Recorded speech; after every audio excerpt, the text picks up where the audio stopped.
स्वागत है आपका दिवाली की इस खास पेशकश में। और हमने सोचा कि दिवाली के मौके पर आपको समृद्धि के मंत्र या सूत्र जो दिए जाएं वो सीधे गुरुओं से लिए जाएं।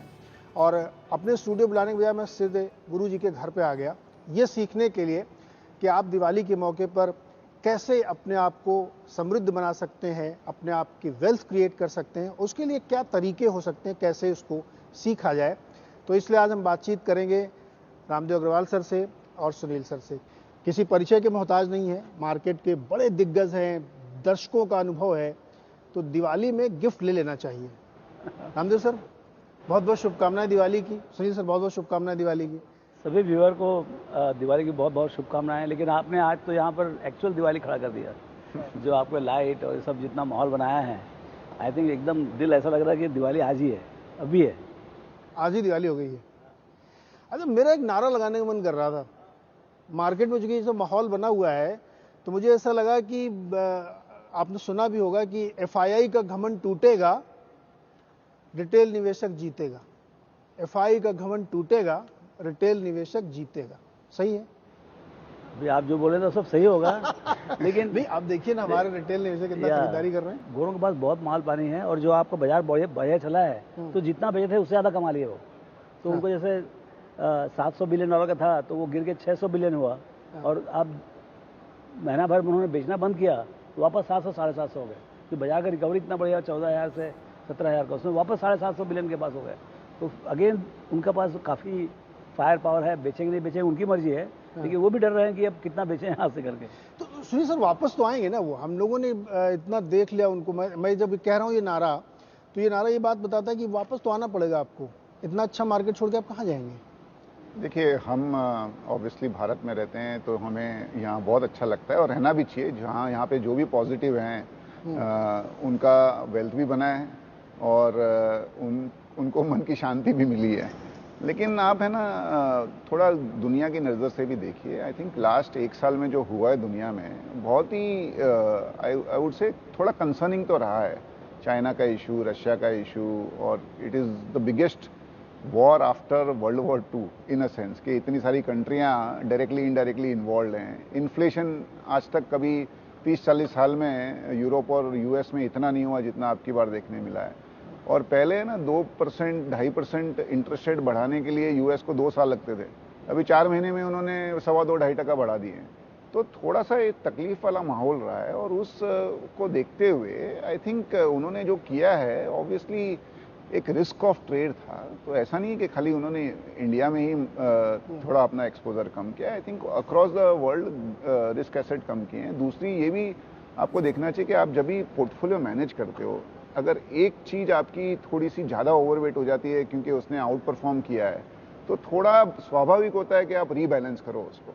तो ये ऐसा नहीं है कि उन्होंने ना इंडिया छोड़ ही दिया है, काफ़ी लोगों ने उसको रीबैलेंस किया है। और जैसे जैसे वर्ल्ड स्टेबल होगा, आई थिंक इंडिया की ग्रोथ रेट, इवन आईएमएफ का अभी जो भी रिसेंट है उसमें India is the only country which is going to go at more than 6%।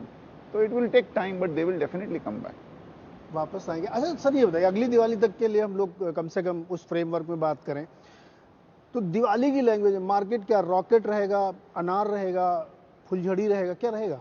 जो भी हम बोलेंगे सब गलत होगा, लेकिन फिर भी हम बोलेंगे जरूर। बोलेंगे जरूर।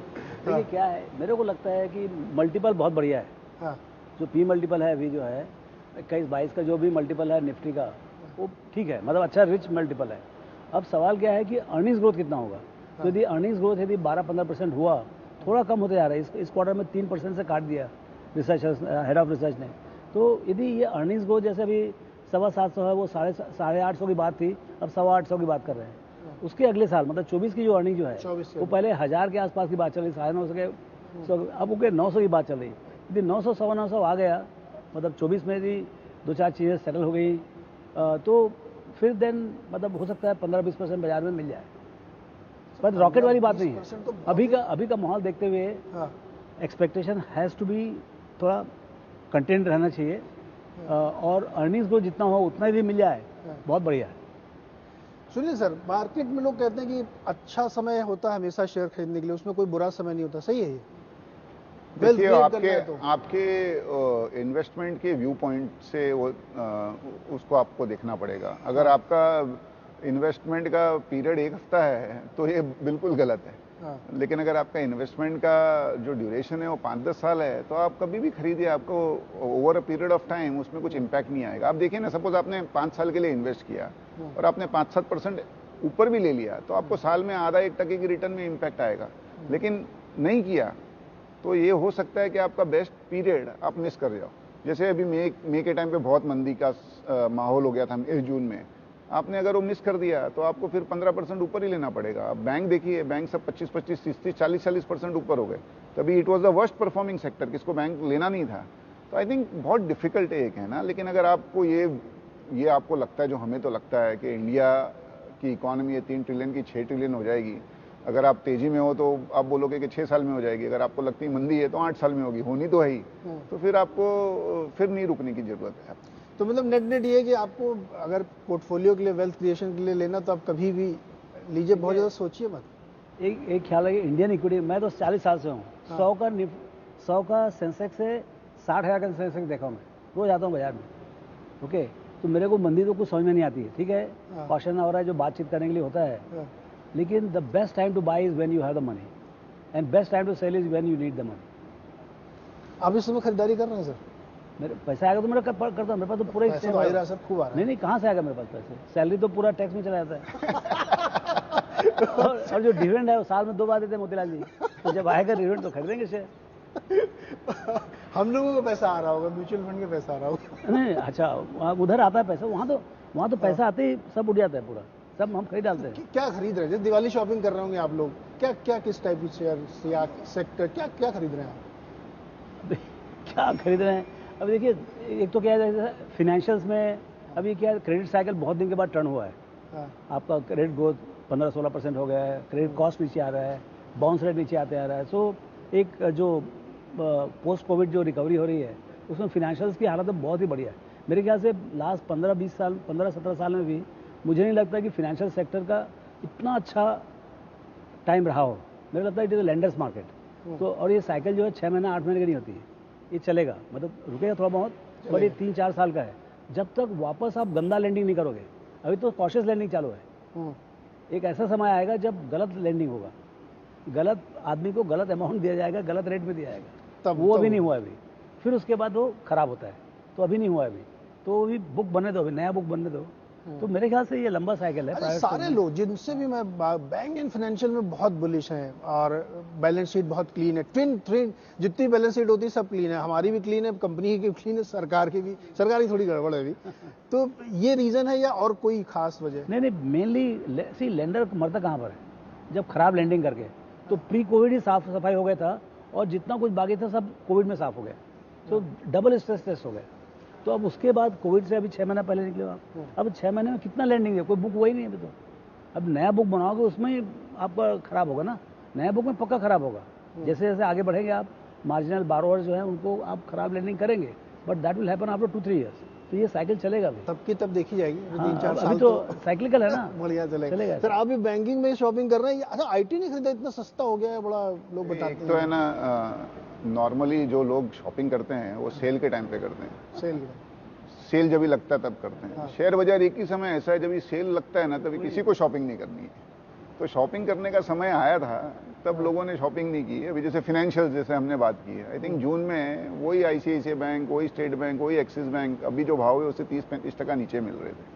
तो आई थिंक इक्विटी मार्केट में आप ट्रेंड को पकड़ के अगर आप करोगे तो हरदम आप गलत टाइम पे गलत इन्वेस्टमेंट करोगे। मैं ये नहीं कह रहा हूँ कि बैंक्स अच्छे नहीं है, बैंक्स अभी भी अच्छे हैं, लेकिन एक कंसेंसस ट्रेड बनते जा रहा है। तो मेरे हिसाब से अभी banks will be market performer और just slightly over market performer. I think हमें when you create a portfolio, आपको एक डाइवर्सिफाइड पोर्टफोलियो रखना पड़ेगा, बिकॉज साइकिल जैसे मैंने कहा बहुत शॉर्ट हो गई है। पहले जो चीज़ 2-3 साल में होती थी, आजकल बाजार में वो 2-3 महीने में ही हो जाती है। कभी पहले डिफेंस का माहौल हुआ, ऑटो का माहौल हुआ, फिर बैंकिंग का माहौल हुआ, अभी और कोई माहौल होगा। बट आप पोर्टफोलियो आपका बार बार चर्न नहीं कर सकते हो सक्सेसफुली। आपको कोई एक ट्रेंड मिल जाएगा, एक ट्रेंड में आप गलत हो जाओगे। तो हमारे हिसाब से IT still looks pretty good, result अच्छे आए हैं। यहाँ थोड़े जो इंटरनेशनल सेक्टर है, पूरा एक्सपोर्ट ओरिएंटेड सेक्टर है, वहाँ थोड़ा सा स्लो डाउन होगा, लेकिन जितना वॉल्यूम में स्लो डाउन होगा उससे ज़्यादा आपको करेंसी में फ़ायदा हो जाएगा। तो IT continues to be a good sector, जहाँ पे इंडिया इज़ ग्लोबल लीडर और ग्लोबल कॉम्पिटिटिव है। I think pharma is becoming very interesting. Pharma में वही हुआ, 1-1.5 साल तक कुछ नहीं हुआ है सेक्टर में। डी स्टॉकिंग हुआ काफ़ी, हम बाहर नहीं निकल रहे थे, हम बाहर खाना नहीं खा रहे थे तो बीमार नहीं पड़ रहे थे, हम हाथ 4 बार धो रहे थे। तो तो I think the consumption of non Covid medicine went down dramatically और डी स्टॉकिंग भी हुआ।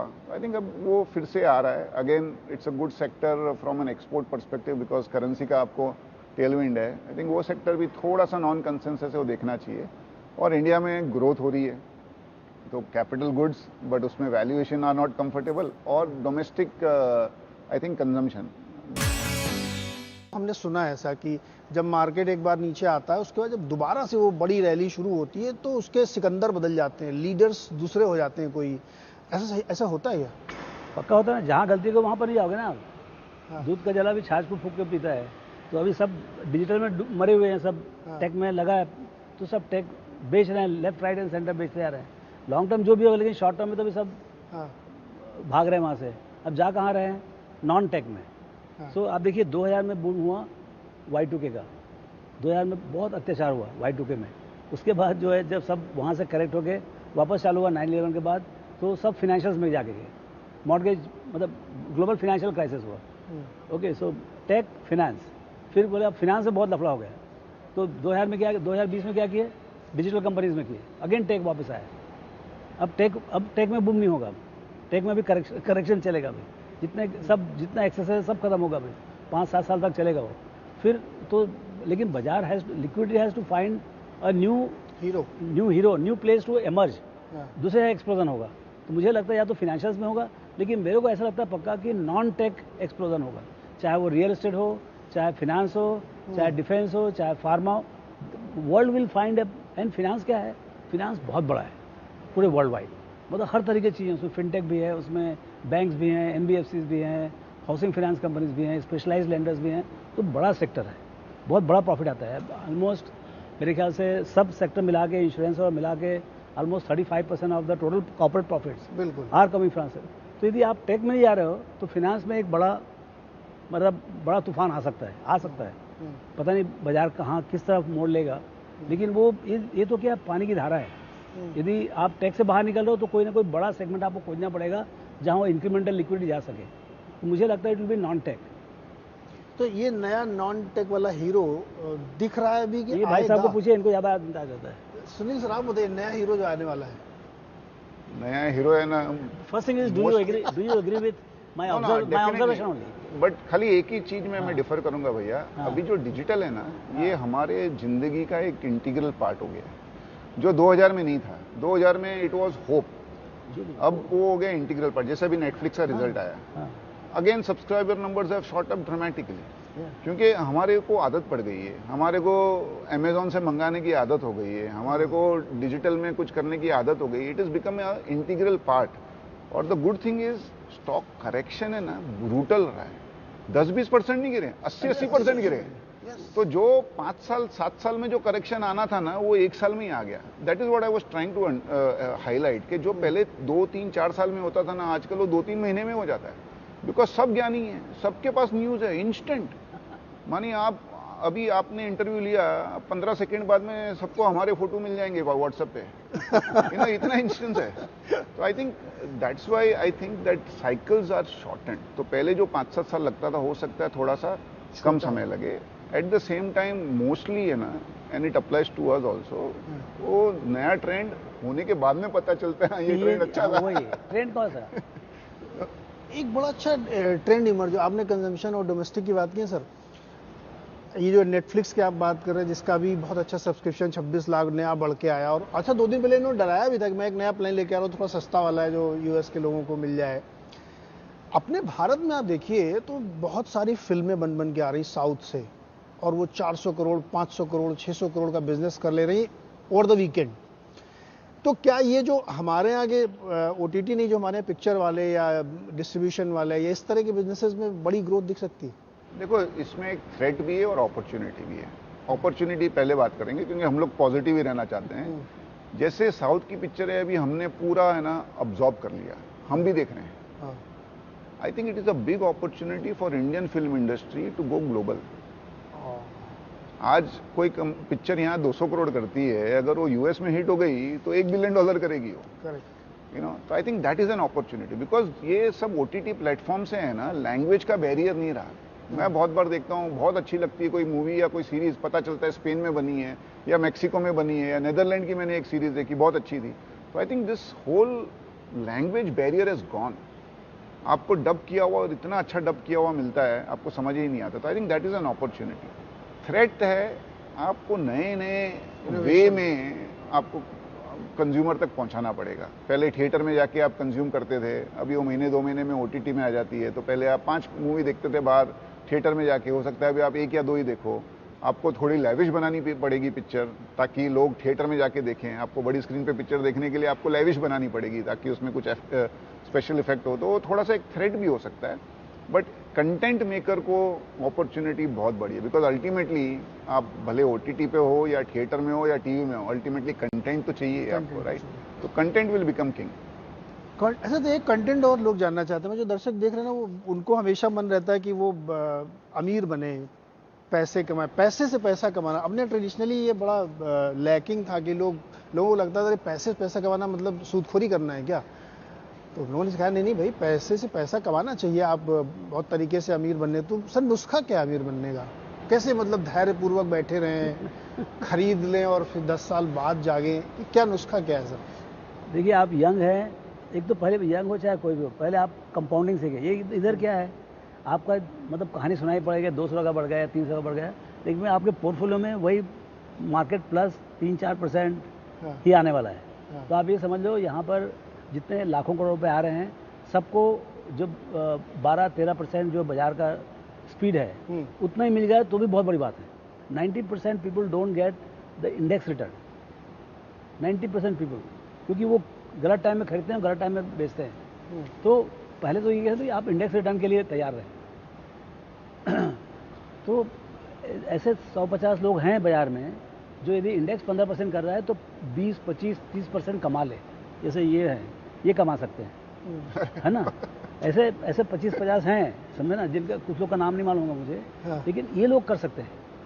लेकिन हर आदमी के लिए जो लाखों लोग हैं, अब तो हम लोग 10 करोड़ लोगों की बात कर रहे हैं, तो उनको सबको 12-13% ही मिलेगा, ये समझना चाहिए। अच्छा, अब 12-13% से आप रिच कैसे बनेंगे आप? हाँ। तो जैसे आप 15% रखते हैं आप, तो 5 साल में आपका पैसा डबल होगा। हाँ हाँ हाँ। 10 साल में कितना गुना होगा? 4 गुना। 4 गुना। 15 साल में 8 गुना, और 20 साल में 16 गुना, और 25 साल में 64 गुना। तो ये चीज़ आपको रखना पड़ेगा कि मैं 25 साल के लिए यदि 1 लाख रुपया हर महीने डालूं तो मेरा कितना पैसा बनेगा। सर इतना पेशेंस नहीं होता आजकल। तो लेकिन दूसरा कोई तरीका नहीं है सर। थोड़ा 25% हाँ, बताइए ना। नहीं, मैं अभी भैया को हो गए 40 साल, मुझे हो गए 30 साल। अगर सेम फॉर्मूला अगर भैया ने जो बोला 5 साल में डबल में, तो 40 साल में 250 गुना होता है पैसा। तो 250 गुना में भी अगर आदमी को संतोष नहीं है तो कैसे संतोष होगा? Power of compounding. Power of compounding है। और उसमें कभी 1 साल अच्छा चला गया आपका, जैसे 20 और 21 में गया, तो 250 का 500 हो जाएगा। ये सवाल मैंने जानते क्यों पूछा सर? जब हम लोग कभी छुट्टी में लखनऊ गया, मैं दिल्ली गया, तो लोगों के दिमाग में ये आ गया कि मार्केट में अब पैसा बनाते हैं लोग, अच्छा कमाते हैं, वेल्थ क्रिएट होती है। लेकिन अभी भी उनके दिमाग में कुछ ऐसा बताओ 2-3 महीने में डबल। मैंने कहा भाई ऐसा कोई तरकीब मैंने अभी तक सीखी नहीं। मैं हर बार जाऊंगा तो ये सवाल जरूर पूछूंगा, लेकिन ऐसा होता नहीं। एक्चुअली दुर्भाग्य है अपना, और इन्वेस्टर को भी थोड़ा समझदारी से काम करना चाहिए। इक्विटी में डालते हैं ना, तो उनको 2 महीने में डबल चाहिए, और सेविंग अकाउंट में पूरे साल में उनको 2.5-3% मिलता है। बट लाखों करोड़ों रुपए है ना, वो जो कासा है, लाखों करोड़ों रुपए वो कासा में पड़े हैं, करंट अकाउंट और सेविंग अकाउंट में, और उसकी चिंता ही नहीं है लोगों को। बट इक्विटी में डालते ही है ना, 3 महीने में डबल चाहिए पैसा। तो उसमें क्या होगा ना, आपका एक आध बार कभी हो सकता है कोई आपका जैकपॉट लग गया, बट जैसे भैया ने कहा, अल्टीमेटली इंडेक्स से 3-4% भी अगर आपने कंसिस्टेंटली ज्यादा कमा लिया, तो you are superstar, not only in India, in the world. अच्छा, एक सवाल और मन में मेरे है, पैसा सबसे ज्यादा कौन कमाता है, अपॉर्चुनिस्ट या कंसिस्टेंट वाला, जो बाजार में मौके बनाए अपने लिए, अपॉर्चुनिटी बार बार तलाशे और करता, वो ज़्यादा पैसा बना सकता है, या जो एक बार कंसिस्टेंटली लगा हुआ है, वैसा SIP करता जाए, हर महीने डालता जाए, वो ज़्यादा पैसा बना सकता है? देखिए, जितने लोग हैं उतने तरीके हैं पैसे कमाने के। हाँ, भाई देखिए, जैसे हम लोग तो प्रोफेशनल हैं, हाँ, तो 24 घंटे बाजार में जीना, बाजार में मरना है, तो हम लोग को थोड़ा तो कमाई ज़्यादा होगा ना, हाँ। इतना मेहनत कर रहे हैं तो, बिल्कुल बिल्कुल है ना। होनी भी रोज चाहिए। 5 कंपनी से मिलते हैं, ये करते हैं। लेकिन जो आदमी कोई जॉब कर रहा है, बहुत अच्छा जॉब कर रहा है, जिसका 5-10 लाख रुपए महीने का तनख्वाह है, वो तो बेचारा वहाँ बिका हुआ है उसका टाइम, हम्म, तो वो तो उतना ही टाइम लगा सकता है ना यहाँ पर पोर्टफोलियो में अलोकेट कर सकता है। एक वेल्थ मैनेजर आएगा, दे देगा, तो एकदम सेफ ये करेगा, उसको तो 12-15% ही मिलेगा। सो आप कितना उसमें मेहनत भी इंडिविजुअल करते हो। प्रोफाइल पे तय होगा कि हाँ? आपकी अपनी एपिटाइट कितनी है, आप कितना नहीं, मैनेज कर आप सकते कितना हैं, मेहनत कर रहे हो अपने पैसे के कितनी ऊपर। मेहनत कर सकते हैं। यदि आप 24/7 कर रहे हैं, आप चार्ट अकाउंटेंट हैं, MBA है, जाके आप फोन कर रहे हो, पता कर रहे हो, इकोसिस्टम भैया, ecosystem। एनालिस्ट 10-15 एनालिस्ट Yeah, होने चाहिए साथ वही में सब। आपके। तो आप उतना मेहनत करोगे तो डेफिनेटली आपको रिजल्ट मिलेगा ना। हाँ, तो आपका एक्सपेक्टेशन भी सही होना चाहिए। आप जितना मेहनत करो, यदि मैं यदि एक्सपेक्ट करता हूँ मेरे 20% कमाऊँ करके, तो शायद जायज़ है, मेरे मालूम है बहुत डिफिकल्ट है, लेकिन शायद मैं सही एक्सपेक्ट कर रहा हूँ। ओके, एंड मेरे मालूम है 20% कमाना डिफिकल्ट है, यदि बजाय 12% कर रहा है तो 15-16 हुआ है तो बहुत हो गया। बहुत ओके, लेकिन जो आदमी बाहर बैठा है, हाँ, जो कुछ मेहनत नहीं कर रहा, खाली हमको दे रहा पैसा कमाने के लिए, तो वो तो कैसे होगा? वो तो 12-13% होगा, 14% होगा। अच्छा सर, ये बताइए कि अब थोड़ा सा मैक्रो पे हम लोग समझना चाहते हैं, इस वक्त जो भी हमारी तस्वीर है डोमेस्टिक की दुनिया की, उसमें सबसे बड़ा फियर क्या है आपका इस मार्केट के संदर्भ में? देखो, ग्लोबली तो बहुत फियर है। एक अच्छी चीज़ क्या है, जो भी फियर हैं अपने, इन्फ्लेशन हो गया, इंटरेस्ट रेट हो गया, जो जियोपॉलिटिकल अभी जो एनवायरनमेंट है, फियर तो जेन्युइन है, रशिया का हो या चाइना ताइवान का हो, लेकिन सबको पता है ऐसी कोई चीज़ ऐसी नहीं है कि जो सरप्राइज है। और बाजार बड़ा करेक्शन तभी आता है जब भी कोई सरप्राइज हो, नहीं तो बड़ा करेक्शन नहीं आता है। आज रशिया यूक्रेन का सरप्राइज था, इसके लिए उस टाइम थोड़ा करेक्शन आया। अगर पहले से, जैसे अभी चाइना और ताइवान पहले से लोग प्रिपेयर होने लग गए, तो जिस दिन होगा इवेंट उस दिन आएगा एक झटका, लेकिन already you are prepared. I think from an India perspective भी ऐसा कोई अनयूजुअल झटका नहीं लग रहा है। लेकिन हाँ, अभी currency we are doing much better than others, but currency depreciate तो हुई है, we have to keep an eye. बहुत ये 82 है, मैनेजेबल है, कभी रिस्क ऑफ हो गया दुनिया में बड़ा, तो करेंसी अपनी मैनेज होती कि नहीं। Oil is a big factor to watch for India. हमारा व्यू अगेन ऑयल, मुझे तो लगता है 60-65 ही हो जाएगा, जिस हिसाब से सप्लाई आ रही है और डिमांड डिस्ट्रक्शन है। लेकिन अगर सपोज कोई फिर से कोई 2 देशों में प्रॉब्लम हो गया, उसमें से एक ऑयल रिच है, तो हो सकता है झटके से 110-120 भी हो जाए। तो I think India to some extent is dependent particularly on oil and forex from global environment. Otherwise, domestic India is doing very well. आज आप फेस्टिवल हम 3 साल बाद में सेलिब्रेट कर रहे हैं पहली बार नॉर्मल। आप भीड़ देखिए सब जगह, आप सबका जो भी कंज्यूमर फेसिंग बिजनेसेस है उनसे बात करिए, डिमांड इज बीन फिनोमिनल सितंबर के बाद में। शादियां पहले 50-100 में रिस्ट्रिक्ट हो गई थी, अब फिर से 500,000 लोगों की शादियां होने लग गई है। And we love to spend all this. I think domestic economy is doing well. और जैसे भैया ने कहा, बैंकिंग सिस्टम एकदम क्लीन है, तो उनकी लैंडिंग करने की भी कैपेसिटी ज़्यादा है, और लैंडिंग अगर ज़्यादा होगी तो ग्रोथ ज़्यादा होनी है। सर, हो सकता है मैं भी बहुत ही इटर्नल ऑप्टिमिस्टिक हूँ, जहाँ जाता हूँ मुझे इतनी भीड़, इतना बिजनेस दिख रहा है, गाड़ियों की बुकिंग देखिए, 8-8, 10 लाख गाड़ी इस साल के लिए बुकिंग है। इस साल शायद बता रही 4 व्हीलर में रिकॉर्ड सेलिंग होगी, 38 लाख गाड़ियाँ बिकेंगी। 2 व्हीलर में देखिए वहाँ भी तेज़ पिकअप है। आपका फियर क्या है रामदेव सर? ऑयल वाला लगता है या करेंसी का लगता है, या आपको लगता है कि यूएस में इतने ब्याज दरें बढ़ा दे रहे हैं तो फिर वो कैपिटल फ्लाइट बना रहेगा, थोड़ा मुश्किल? आपका सबसे बड़ा फियर क्या है? मेरे को सबसे ज़्यादा वही जो कैपिटल फ्लाइट का है ना, कि देखिए जिस स्पीड से उन्होंने बढ़ाया है, देखिए ये क्या है, बहुत ब्लंट इंस्ट्रूमेंट है। आपने बढ़ा तो दिया 75 करके, देखिए उसका इफेक्ट 6 महीने बाद मालूम पड़ेगा। अच्छा, ये रास्ते में और बढ़ाएंगे तो मतलब क्या मतलब है ना, see we are still a soft country in the sense that oil हमारा इम्पोर्टेड है, हमारा करंट अकाउंट डिफिसिट है 3%, करेंसी रिजर्व है, अच्छा है, इसी कारण से हम इतना बड़ा कुशन दे सके। $650 बिलियन का अब 5.5 बचा है, वही 530 बचा है, तो वो पूरा तो अपन खर्च नहीं कर सकते, तो 25-50-100 और खर्च कर लोगे, उसके आगे तो आप भी बोलोगे भाई now let the currency go wherever it goes. तो वो एक डेंजर लगता है कि अच्छा वो इन्फ्लेशन इंपोर्ट करेगा, तो मतलब बाहर माहौल जो बहुत ख़राब है। India is oasis, India actually बहुत स्टेबल है। हमको जितने प्रॉब्लम है सब जियोपॉलिटिकल से है कि भाई यदि मेरा सप्लाई चेन पूरा का पूरा इंपोर्टेड है, कंज्यूमर डोमेस्टिक है, या मेरा सप्लाई चेन इंडियन है बट मेरा कस्टमर फॉरेन का है, या दोनों ही बाहर के हैं, रॉ मटेरियल भी बाहर से आ रहा है और बायर भी बाहर है। फिर risk, now my balance sheet is in the risk. जैसे बैंक है, बैंक में क्या है, आपके कंज्यूमर भी यही हैं और डिपॉजिटर भी यही हैं, तो 100% लॉक्ड इन है यहाँ पर। So that is the safest business अभी के माहौल में, जब ज़्यादा आपका फॉरवर्ड लिंकेज ना हो। अभी ज़्यादा फॉरवर्ड जैसे आईटी है, आईटी में सबसे बड़ा डर क्या है, मतलब कॉस्ट स्ट्रक्चर तो मतलब इससे ज़्यादा प्रॉफिटेबल कोई कंपनी नहीं है। अब इतना मतलब ऑलमोस्ट लाख, सवा लाख करोड़, 1.5 लाख करोड़ का नफा है, वो भी सब फ्री कैश फ्लो है, तो ऐसा कोई इंडस्ट्री है ही नहीं। लेकिन अभी सबसे बड़ा डर ये है कि कितना बड़ा रिसेशन होगा, यदि होगा तो, अभी पता नहीं कितना होगा, नहीं होगा तो वो डर के मारे जो है ना, that fear is what is killing the sector in terms of valuation. वो करेक्शन होते जाएगा जब तक ये बात नहीं आती कि भाई now there is a peace in the world and economic cycle is now going to, मतलब it has hit the, so don't fight the Fed. Basically thing is कि जब तक Fed is trying to get that 2% inflation whatever they want, तब तक जो है ना उनके सामने खेलने का नहीं, तो वो एक डर है। सो क्या इम्पैक्ट आएगा इंडियन रुपी में, इंडियन फॉरेक्स के ऊपर, एंड उसका consequent impact on the cost structure side, और उसके हिसाब से फिर then whether the companies can pass on, कि बहुत कम कंपनी इनका प्राइसिंग पावर है, बहुत कम कंपनी, 25-50 कंपनी होंगे who can pass on everything.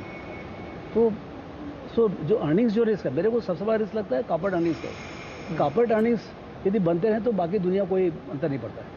Sir लोग कहते हैं कि अमेरिका में अगर रिसेशन होगा तो उसको इंडिया जैसी कंट्रीज को बड़ा फायदा होता है, सही है ये? क्या होगा?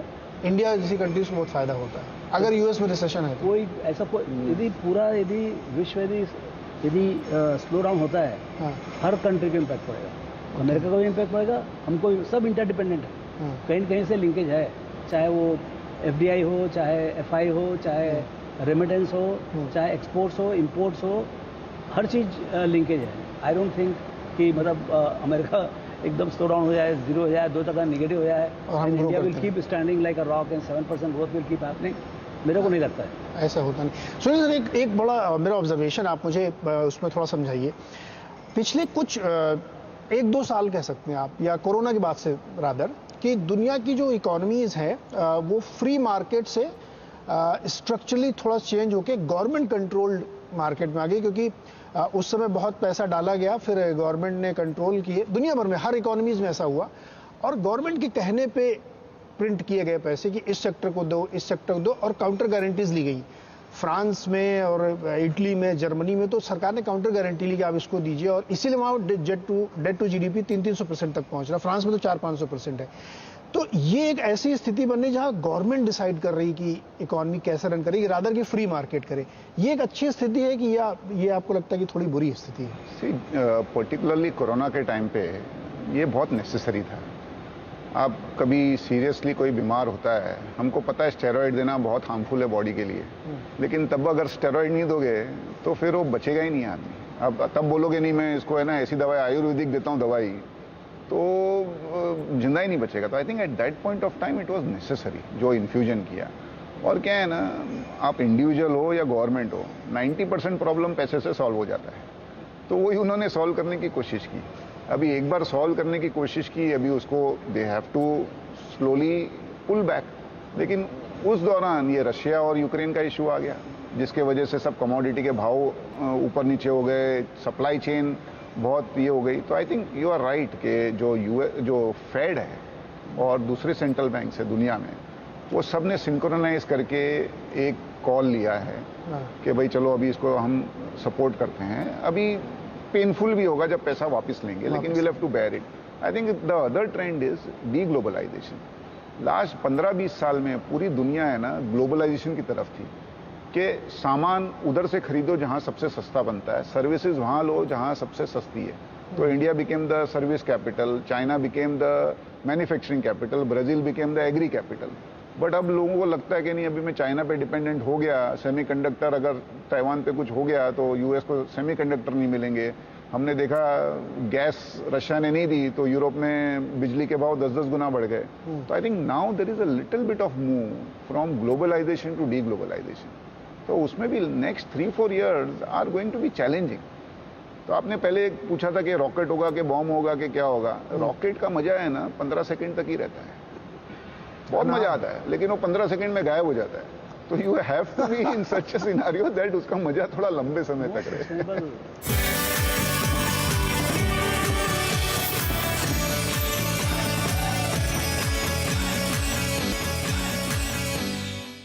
एक लास्ट सेक्टर में आपसे और समझना चाहता हूँ, उसके बाद हम लोग देखें कि ये जो डोमेस्टिक कंजम्पशन की थ्योरी है, इसमें सर एक बहुत बड़ा विजिबल से दिखता होगा। जैसे हम लोग अभी कारों की चर्चा कर रहे हैं, तो 10 लाख से ऊपर वाली कारें बहुत बिक रही हैं, उससे कम वॉल्यूम में थोड़ा कम वॉल्यूम हो, कम मतलब रन रेट कम।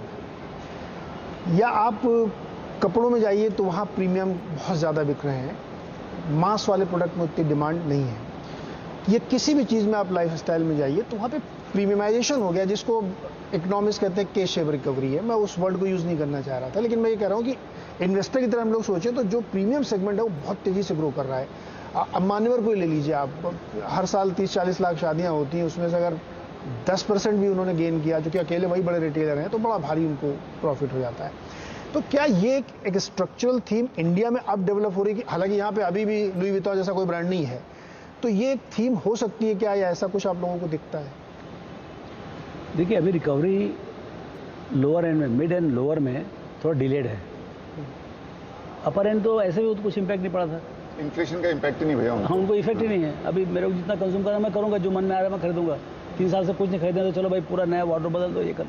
तो वो चीज़, शादियाँ नहीं हुई थी, 3-3 साल की शादियाँ एक साथ हो रही 3 महीने में, तो क्लियरली वो अपर एंड वाला जो है वो करेंगे consumption, because for them it's a delayed consumption. लेकिन जो नीचे वाले हैं, नीचे तबके के जो हैं, मिड एंड बिलो मिड, उनके पास जो है ना एक्चुअली जो कोविड है, लेकिन वो रिकवर कॉन्फिडेंस, कंज्यूमर कॉन्फिडेंस आने में टाइम लगेगा। अब पता नहीं क्या क्या प्रॉब्लम्स हैं उनके, शायद कोविड का डर है, या क्रॉप में डैमेज हो गया है, या मतलब क्या प्रॉब्लम, लेकिन वो सेगमेंट जो है ना अभी तक आया नहीं ऊपर। आप देखिए मोटरसाइकिल्स में आपको आइशर बहुत अच्छा चल रहा है, लेकिन हीरो मोटोकॉर्प में वो वॉल्यूम ग्रोथ नहीं आ रहा है। ये तो क्लियर मतलब अच्छा, ऐसा नहीं कि मतलब वो सेगमेंट कोई और जीत के गया, भाई वही है, वो सेगमेंट ही वही बंदा है, 75-80 टका वो लोग करते हैं। तो ऑब्वियसली जो मास है, जिनको एंट्री लेवल जो चाहिए, वो उसमें वो उठाव है नहीं, पता नहीं क्या प्रॉब्लम है, चाहे रूरल में हो, चाहे सेमी अर्बन में हो। द लोअर एंड के लोग हैं, उनका जो कंज्यूमर कॉन्फिडेंस है, इनकम शायद ठीक ठाक हो, या जॉब लॉसेस पूरे नहीं हुए हों, लेकिन consumer confidence is lacking in the mid to this thing rural India, and that में टेक, मैं बजाज फाइनेंस में बात कर रहा था, वो बोल रहे थे इट विल टेक 18 मंथ्स और से 12-15 महीना और यहाँ से रिकवरी चालू है बोलते हैं। हो सकता है अक्टूबर का नाम ज़्यादा अच्छा है, तो ऐसा रिकवरी होगा, लेकिन बोल रहे हैं कि 12 महीना लगेगा for the entire country to come back to the full force. Sir आपका व्यू क्या है इसमें? मैंने आज से बात भी की बजाज ऑटो के राकेश शर्मा जी से, तो वो भी ये कह रहे थे कि 125 सीसी ऑनवर्ड्स खूब बिक्री हो रही है, 100 सीसी वाली कम बिक रही है। ये 2-3 चीजें हैं। एक तो बहुत क्लियर है, इन्फ्लेशन की मार है ना, नीचे वालों को ज्यादा लगती है, because as a percentage of their income उनका कॉस्ट बहुत जोर से बढ़ जाता है। अगर सपोज आप 20,000 रुपया महीने का कमा रहे हो, आप पहले 3,000 रुपया सेविंग करते थे, और आपका 17,000 का कॉस्ट अगर 10% से बढ़ गया, तो आपकी सेविंग रह गई 5% ऑफ योर टोटल इनकम। बड़े वाले को उसका इतना इम्पैक्ट नहीं होता है, because saving is big as a percentage of their income. तो वो है। दूसरा, ऑब्वियसली एस्पिरेशन, एक कैटेगरी ऑफ लोगों को एस्पिरेशन है। तो इंडिया इज डिवाइडेड, बहुत 3-4 टुकड़ों में आप डिवाइड कर सकते हो। तो आप बोल रहे हो बराबर है, लेकिन उसमें अगर आप देखो टोटल कंजम्पशन का, अगर आप प्रीमियम कार देखो, टोटल कार सेल्स का वो परसेंटेज होगा 5%, 7%। आपने अरमानी और ये सब की बात की, वो टोटल कंजम्पशन का 1% होगा। अभी उसमें वो 50 टका भी बढ़ता है तो उससे फर्क नहीं पड़ता ना, बाकी 98-99% तो बहुत ही है। तो आई थिंक ये सब जगह है, इंडिया में नहीं है। मैं तो अभी यूएस जाके आया, उसके पहले मैं यूके में था। आई थिंक नीचे के लेवल पे आप वॉलमार्ट का कॉमेंट्री सुनो, वो बोलेगा भाई नहीं, there is degrowth. But आप एलवी की कॉमेंट्री सुनो, बोले पर्स में 6 महीने की वेटिंग है। वो सेगमेंट अलग है। That segment is maybe 0.5%, 1% of total sales. Walmart is everyday sales. So I think there is difference, और वो रहेगा थोड़े दिन तक। वो रहेगा। तो ये हम लोगों ने चर्चा में बहुत सारी चीज़ें सर सीखी। मुझे लगता है ये सबसे बड़ा गिफ्ट होता है दिवाली के मौके पे, हम आपको, वो कहते हैं ना, मछली पकड़ के मत दो, पकड़ना सिखा दो। तो आप लोगों ने हमारे दर्शकों को वो नॉलेज दिया है जिससे वो खुद अपने आप इन सब चीज़ों को कर सकते हैं। अब बस 30 सेकंड में सर हमारे दर्शकों को दिवाली की शुभकामनाएं और मंत्र दे दीजिए कि उनको क्या करना है। मछली देनी है। मछली देनी नहीं, पकड़ के सिखाना है। कैसे पकड़े हुए सिखाना है सर? दर्शकों के लिए संदेश क्या है आपका? मेरा दर्शकों से गुजारिश रहेगी कि ये कंपाउंडेड मार्केट है। मैं 40 साल से देख रहा हूँ 12-13%, 14% बनाता है। ऐसा कोई रीज़न नहीं कि despite all the problems today, ऐसा कोई रीज़न नहीं कि अगले 10-15 साल में भी ये रेट से नहीं बनेंगे पैसे, तो पैसे बनेंगे, लेकिन आपको पेशेंस लाना है, धैर्य। हाँ, धैर्य रखें आप, धैर्य रखें और जितनी कैपेसिटी हो उतना ही खरीदें आप, लीवरेज ना करें बाजार में। इक्विटी का मजा क्या है? Equity itself is leverage. Last में सब बचता है तब जाके आपको डिविडेंड आता है। तो बहुत लीवरेज इंस्ट्रूमेंट है, आप उसको जो है ना मिसयूज ना करें। ये लॉन्ग टर्म एसेट है, आप लॉन्ग टर्म सोचें। यदि लॉन्ग टर्म सोचने का नहीं है, यहाँ आओ ही मत आप, और आपको पैसे बहुत बनेंगे यदि लॉन्ग टर्म सोचेंगे और थोड़ा पेशेंस रखेंगे। सुनील सर, आपका संदेश। देखो, एक तो आप देखिए, आपका शो का नाम है दिवाली से दिवाली तक। लास्ट दिवाली से ये Diwali Indian market is flat, और एक साल में क्या क्या नहीं हुआ।